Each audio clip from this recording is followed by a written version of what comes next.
نحمده ونستعينه ونستغفره ونعوذ بالله من شرور أنفسنا ومن سيئات أعمالنا من يهده الله فلا مضل له ومن يضلله فلا هادي له وأشهد أن لا إله إلا الله وحده لا شريك له وأشهد أن محمدا عبده ورسوله أما بعد فإن خير الحديث كتاب الله وخير الهدي هدي محمد صلى الله عليه وآله وسلم وشر الأمور محدثاتها وكل محدثة بدعة وكل بدعة ضلالة وكل ضلالة في النار.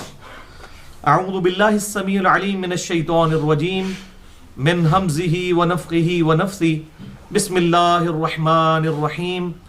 رب اشرح لي صدري ويسر لي امري واحلل عقدة من لساني يفقهوا قولي. بسم الله الرحمن الرحيم. ان الله وملائكته يصلون على النبي يا ايها الذين امنوا صلوا عليه وسلموا تسليما. اللهم صل على محمد وعلى آل محمد كما صليت على ابراهيم وعلى آل ابراهيم انك حميد مجيد. اللهم بارك على محمد وعلى آل محمد كما باركت على إبراهيم وعلى آل إبراهيم إنك حميد مجيد. الحمدللہ آج 26 دسمبر 2015 14 اور 15 ربیع الاول 1437 ہجری کی درمیانی رات اور ہفتے کا دن ہے. بھائیو، اللہ تعالیٰ کے فضل و کرم سے ہماری آج کی یہ ایکسکلوسیو نشست امام کائنات سید الاولین والآخرین شفیع المذنبین رحمت للعالمین سیدنا و مولانا امام اعظم محمد الرسول اللہ صلی اللہ علیہ وآلہ وسلم کی ولادت مبارکہ کے بابرکت مہینے ربیع الاول کے کانٹیکسٹ میں منعقد ہے. ہماری آج کی گفتگو انشاءاللہ ہماری ویب سائٹ اہلسنتپاک.com پر، ہمارے یوٹیوب کے چینل اور tune.pk کا چینل جو میرے نام پر ہے انجینئر محمد علی مرزا، اس کے تھرو انشاءاللہ اپلوڈ ہوگی مسئلہ نمبر 130 کے عنوان سے 130، اور اس کا ٹاپک ہوگا مسئلہ نمبر 130 نماز وتر کے 8 سنت طریقے اور صحیح فقہی احکام و مسائل. نماز وتر کے 8 سنت طریقے اور صحیح فقہی احکام و مسائل. اور یہ 130 کی نسبت بھی میں نے تلاش کر لی ہے. صحیح بخاری اور صحیح مسلم کی متفق علیہ حدیث ہے. بخاری میں 1170 اور مسلم میں 1720 ہے انٹرنیشنل نمبر کے مطابق. اما عائشہ رضی اللہ تعالیٰ عنہ کا بیان ہے کہ آپ صلی اللہ علیہ وسلم کی رات کی نفلی نماز 13 رکعت سے زیادہ نہیں ہوا کرتی تھی. عموماً 11 رکعت اور بڑھ کر بعض اوقات 13 رکعت. تو 13 سے زیادہ آپ صلی اللہ علیہ وسلم کی رات کی نماز نہیں ہوا کرتی تھی. ایک طریق میں بخاری اور مسلم کے آتا ہے کہ یہ 13 رکعتیں فجر کی 2 سنتوں کے علاوہ ہوتی تھی، اور ایک اس کے طریق میں آتا ہے کہ فجر کی 2 سنتیں ملا کر 13 رکعتیں، یعنی دونوں طرح ثابت ہیں. 11 رکعتیں پلس فجر کی 2 13، اور 13 رکعت جو نوافل یا وتر اور پلس 2 رکعت فجر کی سنتیں 15 رکعت. تو یہ 13 میکسیمم رات کی نفلی نماز آپ صلی اللہ علیہ وسلم سے ثابت ہے. اس کو آپ وتر بھی کہتے ہیں، قیام اللیل بھی کہتے ہیں، رات کی نماز بھی کہتے ہیں. یہ تمام نام جو ہیں وہ ایک ہی نماز کے لیے استعمال ہوئے ہیں احادیث کی کتابوں میں. اور سورۃ الانعام کی آیت نمبر ہے 160. اعوذ باللہ من الشیطان الرجیم بسم اللہ الرحمن الرحیم. من جاء بالحسنۃ فلہ عشر امثالھا. جو کوئی بھی ایک نیکی قیامت والے دن لے کر آیا تو ہم اسے 10 گنا کر کے لوٹائیں گے، یعنی ہر نیکی کا ثواب 10 گنا ہوگا. تو 13 رکعتیں ملٹیپلائڈ بائی 10 130. یہ میں نے یاد رکھنے کے لیے بتایا کہ ہمارا یہ امپورٹنٹ ترین لیکچر ہے. مسئلہ نمبر 130. بھائیو، ہماری آج کی گفتگو میں جتنی بھی آیات اور احادیث آئیں گی میں انشاءاللہ ان کے مکمل ریفرنسز دوں گا، اور خصوصاً احادیث کے نمبرز علماء حرمین بیروت اور دارالاسلام کی انٹرنیشنل نمبرنگ کے مطابق بتاؤں گا، جس کے مطابق پوری دنیا میں عربی کتب شائع ہوتی ہیں اور مکتبۃ الشاملہ اور باقی عربی سافٹ ویئرز بنائے جاتے ہیں. اس کے باوجود اگر کسی کی کوئی کیوری ہو تو لیکچر کے اینڈ پہ سوال کر سکتے ہیں، لیکچر کے دوران کسی کو سوال کرنے کی اجازت نہیں، ورنہ ہماری گفتگو کا ڈیکورم جو ہے وہ ڈسٹرب ہو جائے گا۔ بھائیو، پچھلے 5 سالوں میں مجھے سینکڑوں ای میل صرف نماز وتر کے ٹاپک کے اوپر ریسیو ہوئیں، اور میں اللہ تعالیٰ کا شکر ادا کرتا ہوں کہ الحمدللہ آج اللہ تعالیٰ نے ہمیں یہ موقع دیا ہے کہ ہم اس ایشو کو بھی فرقہ واریت کی لعنت سے بالاتر ہو کر ریکارڈنگ میں لے آئیں، اور انشاءاللہ یہ قیامت تک کے لیے ایک ویڈیو بک تیار ہو جائے نماز وتر کے ٹاپک کے اوپر۔ کیونکہ آپ عموماً نماز کی کتابیں اٹھا کر بھی دیکھیں، خصوصاً اس مکتبہ فکر کی جن کا بڑا دعویٰ ہے کہ ہم کتاب و سنت کے منہج پہ چلنے والے ہیں، تو وہ بھی آپ کو نماز وتر کے معاملے میں کہیں نہ کہیں ڈنڈی مارتے ہوئے نظر آئیں گے۔ باقی لوگوں کو تو چھوڑ دیں، باقیوں کا تو علمی شغف ہی کوئی نہیں ہے، تو نام لینے کی ضرورت نہیں، اشارتاً آپ کو پتہ چل گیا ہوگا۔ تو انشاءاللہ آج کی گفتگو فرقہ واریت کی لعنت سے بالاتر ہو کر نماز وتر کے اوپر ایک انشاءاللہ ویڈیو بک تیار ہو جائے گی۔ اور بھائیو، میں آج کی گفتگو کے حوالے سے وہ جملہ ریپیٹ کر دوں جس کے بغیر میری تسلی نہیں ہوتی کہ الحمدللہ بھائیو، میری روٹی دین کے ساتھ نہیں جڑی ہوئی، اور میں اپنی ذات کی خاطر دین سے 1 روپیہ کمانے کو بھی قطعاً حرام سمجھتا ہوں، کسی پہ فتویٰ نہیں، اپنی ذات کی خاطر۔ اور یہی وجہ ہے کہ میں نے فرقہ واریت کو 3 طلاقیں دے کر اور 4 تکبیریں پڑھ کر ہمیشہ کے لیے دفنا دیا ہے، کیونکہ جو شخص فرقہ واریت میں پڑ جائے اور اس کی روٹی دین سے جڑ جائے، وہ کبھی بھی آپ کو حق بات نہیں بتائے گا الا ماشاء اللہ۔ ہاں، یہ کوئی ہو سکتا ہے الا ماشاء اللہ، ادروائز یہ بڑا مشکل کام ہے، کیونکہ جب روٹی دین سے جڑ جائے تو وہ پھر مسجدیں اور مدرسے اور مکاتب فکر، جس میں پنجابی کا نا ٹھیے بن جاتے ہیں، سورس آف انکم بن جاتے ہیں، حق بات کرنا بڑا مشکل ہو جاتا ہے۔ مسجد کمیٹیاں علماء کو فارغ کر دیتی ہیں، اسی طریقے سے مسجد کمیٹیاں جو ہیں وہ اہل تشیع کے ذاکرین کو فارغ کر دیتی ہیں۔ بہرحال، اور آپ میں سے اکثر لوگ میرے ماضی سے بھی واقف ہیں کہ میں تقریباً 31 سال تک بریلوی رہا، اس کے بعد کچھ عرصہ دیوبند اور اہل حدیث، اور پھر ایز اے اسٹڈی کچھ عرصہ اہل تشیع کے ساتھ بھی گزرا۔ آج بھی میں سب کی باتیں سنتا ہوں، جو حق بات ہو اس کو قبول کرتا ہوں، اور جہاں پر اختلاف ہو تو علمی دلائل کے ساتھ بغیر کسی کلمہ گو مسلمان کی تکفیر کیے اصلاح کی کوشش کرتا ہوں، اور یہی ایک مسلمان کا ایٹیچیوڈ ہونا چاہیے، ادروائز اصلاح کا دروازہ جو ہے یہ بند ہو جاتا ہے۔ تو بھائیو، انشاءاللہ آج نماز وتر کے حوالے سے ہم 3 علمی پوائنٹس ڈسکس کریں گے، اور یہ 3 کی نسبت صحیح بخاری کی اس حدیث سے ہے، انٹرنیشنل نمبر کے مطابق 993 سیدنا ابو بکر علیہ السلام رضی اللہ تعالی عنہ کہ جو پوتے ہیں قاسم بن محمد بن ابی بکر رحمہ اللہ تعالی رضی اللہ تعالی عنہ وعلیہ السلام، ان کا قول صحیح سند کے ساتھ صحیح بخاری میں انٹرنیشنل نمبر کے مطابق 993 نمبر موجود ہے۔ وہ کہتے ہیں کہ میں نے صحابہ کرام علیہم رضوان کو 3 رکعت وتر پر ہی پایا ہے، البتہ 1 پڑھنے میں بھی حرج نہیں، لیکن صحابہ کا عمومی عمل جو ہے وہ 3 رکعت وتر پڑھنا ہے۔ تو اس 3 کی نسبت سے، اور ویسے بھی بخاری اور مسلم کی متفق علیہ حدیث ہے، اب عائشہ رضی اللہ تعالیٰ عنہ سے جب پوچھا گیا کہ آپ صلی اللہ علیہ وسلم کی رات کی نماز کیسی ہوتی تھی رمضان میں، انہوں نے کہا بیٹا رمضان ہو یا غیر رمضان، آپ صلی اللہ علیہ وسلم 11 رکعت سے زیادہ نہیں پڑھتے تھے، اور کچھ روایتوں میں آتا ہے زیادہ سے زیادہ 13 رکعت، بہرحال 11 عمومی، اور پھر فرمایا کہ 8 اس میں نوافل ہوا کرتے تھے اور 3 وتر ہوا کرتے تھے۔ یہ حدیث بھی انشاءاللہ آج آ جائے گی۔ تو اس 3 کی نسبت سے آج انشاءاللہ ہم 3 علمی پوائنٹس ڈسکس کریں گے اسی نماز وتر کے کانٹیکسٹ میں، لیکن ڈیٹیل میں جانے سے پہلے ایک دفعہ دروشی پڑھ لیجئے۔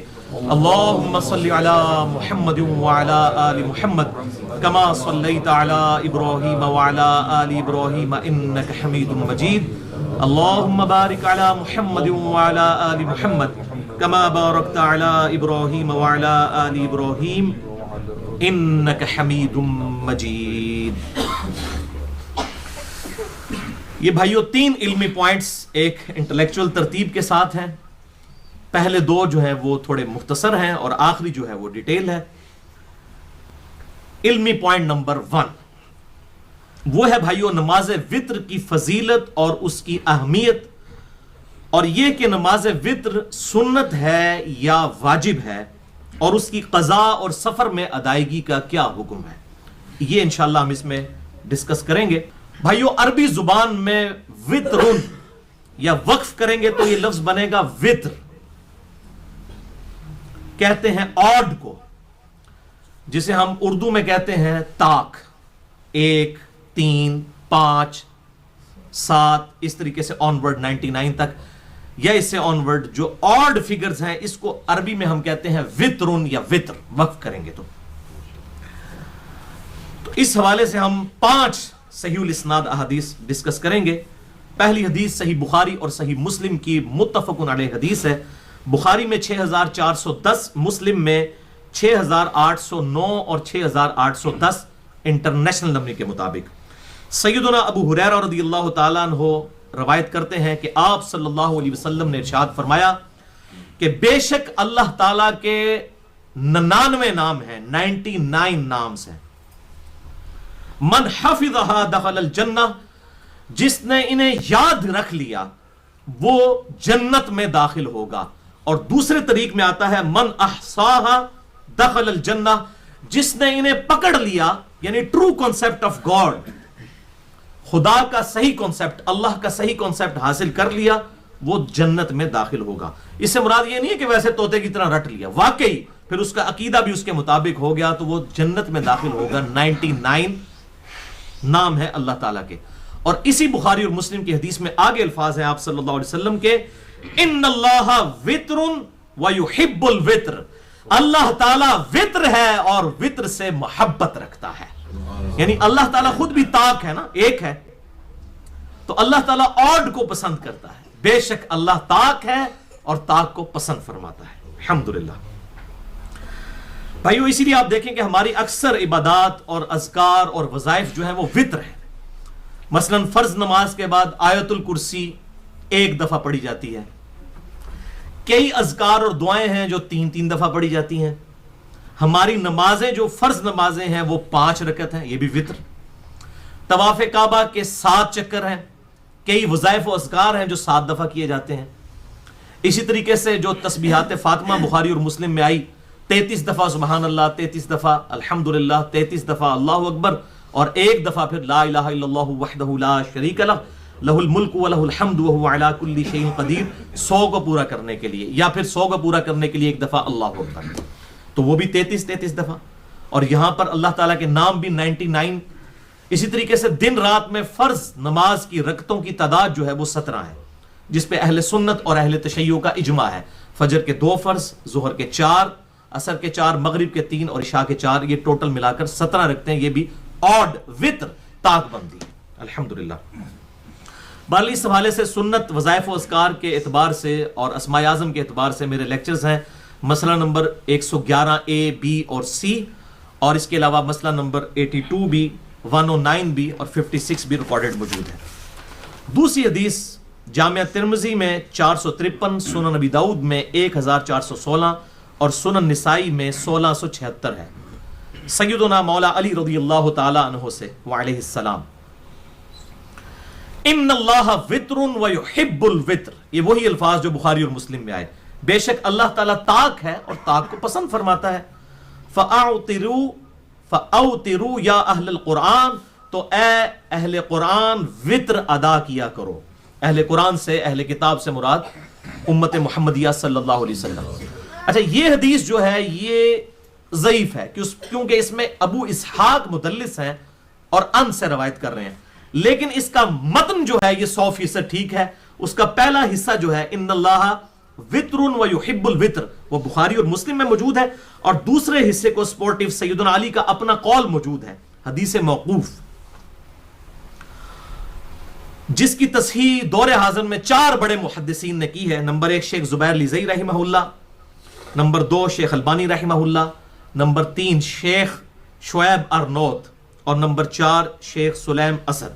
ان 4 محدثین نے سیدنا علی کے اس قول کو صحیح سند کے ساتھ لکھا ہے، جو کہ مسند امام احمد میں جلد 1 صفحہ 100 پر انٹرنیشنل نمبر کے مطابق 781 نمبر ہے، اور سنن دارمی میں 1579 نمبر ہے مکتبۃ الشاملہ کے مطابق، کہ سیدنا علی رضی اللہ تعالیٰ عنہ فرماتے ہیں کہ وطر کی نماز فرض نماز کی طرح نہیں ہے بلکہ سنت ہے، لیکن تم اسے کبھی مت چھوڑنا.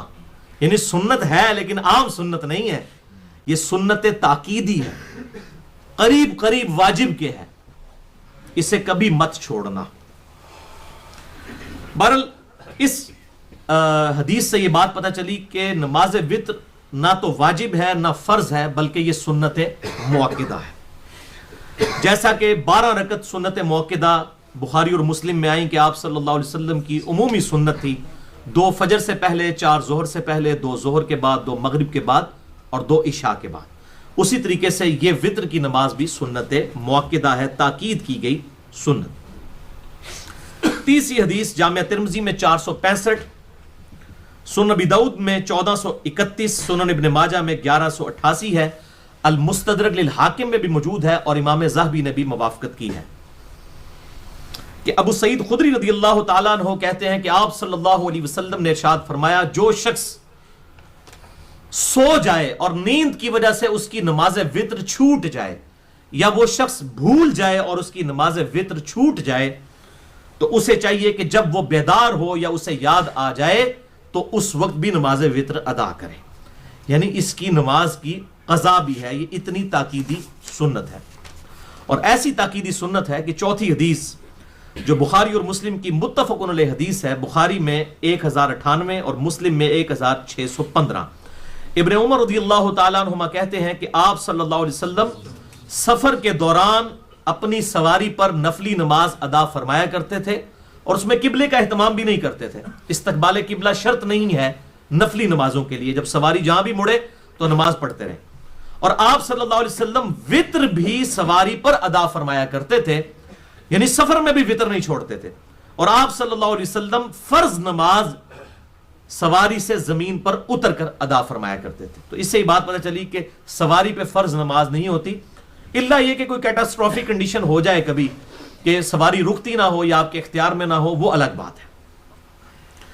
پانچویں حدیث سنن ابی داؤد میں 1422، سنن نسائی میں 1711 سے لے کر 1714 تک، اور سنن ابن ماجہ میں 1190 ہے، المستدرک للحاکم میں بھی موجود ہے اور امام ذہبی نے بھی موافقت کی ہے۔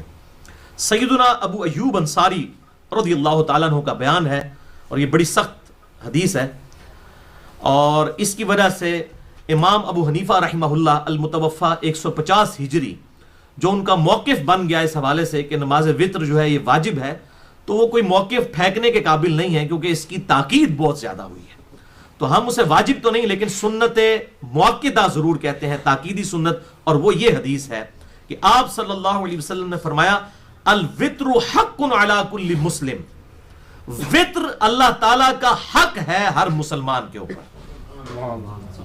جس کی مرضی ہو 5 پڑھنے کی تو وہ 5 پڑھے، جس کی مرضی ہو 3 پڑھنے کی وہ 3 پڑھے، اور جس کی مرضی ہو 1 پڑھنے کی تو وہ 1 پڑھے۔ تو آپ صلی اللہ علیہ وسلم نے سارے آپشنز سامنے رکھ دیے۔ بہرحال بھائیو، وتر کے معاملے میں واجب اور سنت کی بحث میں پڑھنے کی بجائے ہمیں اتباع سنت کے اوپر ایمفسائز کرنا چاہیے، اور اس حوالے سے بڑی اہم ترین ایک حدیث ہے جو کئی ایک عقدے حل کرنے والی ہے، اور وہ حدیث ہے مسند امام احمد میں جلد 2 صفحہ نمبر 29 پر انٹرنیشنل نمبر کے مطابق 4834، الموطا امام مالک میں بھی موجود ہے، مشکات میں 1280 نمبر ہے، اور مصنف ابن ابی شیبہ میں بھی انٹرنیشنل نمبر کے مطابق صحیح سند کے ساتھ 6850 ہے، کہ ابن عمر رضی اللہ تعالیٰ عنہ سے پوچھا گیا کہ بتائیے آپ کی کیا رائے ہے، وتر کی نماز واجب ہے یا کہ سنت؟ تو ابن عمر رضی اللہ تعالیٰ عنہ نے بڑا خوبصورت جواب ارشاد فرمایا۔ انہوں نے فرمایا کہ آپ صلی اللہ علیہ وسلم وتر پڑھتے تھے، مسلمان بھی وتر پڑھتے آ رہے ہیں، لہٰذا تم وتر پڑھو۔ وہ دی پھر بھی تسلی نہیں ہوئی، وہ کہنا نہیں جناب منو دسو کہ واجب ہے کہ سنت؟ تو ابن عمر کو پھر غصہ آ گیا، انہوں نے فرمایا تیری عقل کام نہیں کرتی؟ جب میں یہ کہہ رہا ہوں کہ آپ صلی اللہ علیہ وسلم نماز وتر پڑھتے تھے اور مسلمان بھی نماز وتر پڑھتے ہیں، تم بھی نماز وتر پڑھو، اب اس میں اتنی باریکیاں نکالنا؟ تو اس کو سیدنا ابن عمر نے اس کو ڈانٹ دیا، جس نے میں پنجابی کہنا پھکی دی تھی، اینٹی وینم دے دیتا کہ تو ایک ایڈی بحث کرنا ہے سنت ہے یا واجب۔ اب اس میں پھکی ہے وہ آج کے جو حنفی مولوی اکثر ہر معاملے میں کوئی نہ کوئی بیچ میں سے پخ نکالتے ہیں، جی دسو جی رفع الیدین اگر نہ کریے تو کیا ہے؟ تو میں پھر ابن عمر علی پھکی انہوں نے دینا وا کہ بھائی نبی صلی اللہ علیہ وسلم کرتے تھے، صحابہ اکرام کرتے تھے، اہل بیت عظام کرتے تھے، ہم کرتے ہیں۔ اس طرح کی بحثوں کو، اس قسم کی چیزوں کو اٹھانا اور دین کے اندر بگاڑ پیدا کرنا، یہ اس زمانے میں بھی لوگ موجود تھے، ہر زمانے میں گمراہ لوگ موجود رہے، اور ان کے ساتھ ابن عمر کا ایٹیچیوڈ دیکھیں۔ اور رفع الیدین کے معاملے میں تو بڑا سخت ایٹیچیوڈ تھا۔ جز رفع الیدین امام بخاری کی جو کتاب ہے اس میں صحیح سند کے ساتھ انٹرنیشنل نمبر کے مطابق 15 نمبر سیدنا ابن عمر رضی اللہ تعالیٰ عنہ کا ایک اثر موجود ہے کہ آپ رضی اللہ تعالیٰ عنہ اس شخص کو کنکریاں مارا کرتے تھے جو نماز میں سستی کی وجہ سے رفع الیدین چھوڑ دیتا تھا۔